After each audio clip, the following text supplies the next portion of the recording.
मोइज़ जाफ़री साहब बताइएगा कि नामज़द चीफ जस्टिस बड़े मुतहर्रिक दिखाई दे रहे हैं। अभी हल्फ नहीं उठाया गया मगर मुलाकातें भी शुरू हैं और ब्रीफिंग्स भी लेना शुरू कर दी हैं। हामिद खान साहब बहरहाल ये अपील कर रहे हैं कि नामज़द चीफ जस्टिस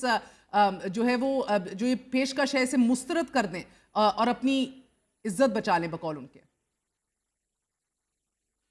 जी, ये मुतालबा जो है वो इस वक़्त जो आईनी ढांचे के ऊपर हमला हुआ है उसके बाद भी प्रोविज़ो तो यही कहता है कि अगर वो ना कर देंगे, तो फिर बाकी बचे हुए 2 सीनियर मोस्ट जजेस के अंदर से यानी मंसूर अली शाह साहब या मुनीब अख्तर साहब के दरमियान ही फ़ैसला करना पड़ेगा हुकूमत को। फिर हुकूमत मजबूर हो जाएगी शाह साहब को चुनने के लिए क्योंकि मुनीब अख्तर साहब तो ज़ाहिर है उनके लिए एब्सोल्यूटली नॉट का दर्जा रखते हैं। लेकिन जो इस हुकूमत ने अपने अज़ाइम दिखाए हैं, जो नीयत दिखाई है, उसके अंदर मेरे ख़्याल से राना सनाउल्लाह साहब ने कल इंटरव्यू देते हुए इसकी तशरीह किसी और तरीके से अपने तय की थी। जिसके बाद मेरे ख़्याल में ये ख़दशा काफ़ी क्लियर है कि हुकूमत अगर अपनी ही लाई हुई आइनी तरमीम की भी खिलाफ वर्जी करते हुए गैर आइनी कोई हरकत कर जाए और बाकी 2 के बजाय जो चौथे इन सीनियरिटी हैं, उनको चीफ़ बना दें, तो फिर अव्वल तो काज़ी साहब का बोझ जो हमारे ऊपर 26 अक्टूबर तक है, उस वक़्त तक इसके खिलाफ कुछ किया नहीं जा सकेगा और उसके बाद अगर हल्फ बर्दारी हो जाती है, तो फिर तो बिल्कुल भी कुछ नहीं किया जा सकेगा। लिहाज़ा मेरे ख़्याल में ये भी इसके अंदर भी शायद कोई मंतक है कि याह्या साहब जो हैं वो ये ओहदा सँभाल लें।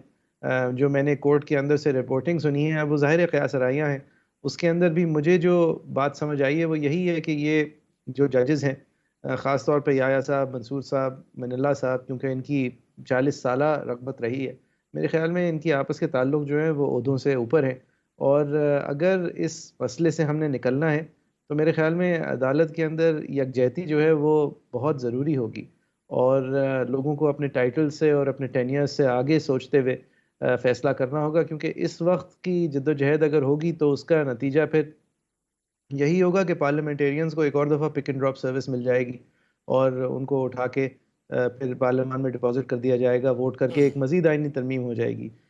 लिहाज़ा इस प्रोसेस के अंदर अगर अंदर से लड़ा जाए तो वकला का फ़र्ज़ है एजिटेट करें। आपने जो ये बार काउंसिल्स और एसोसिएशंस का कहा है, मैं इसका शिकवा करना चाहता हूँ। सिंध बार काउंसिल की तरफ से तवातुर से कोई रैंडम सेक्रेटरी साहब हैं, वो ख़त निकाल देते हैं और आप सब लोगों को लगता है कि वो लेजिटिमेट है, ऐसा नहीं है।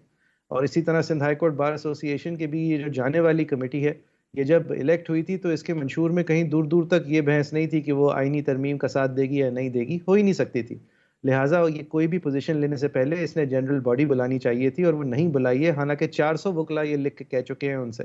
कि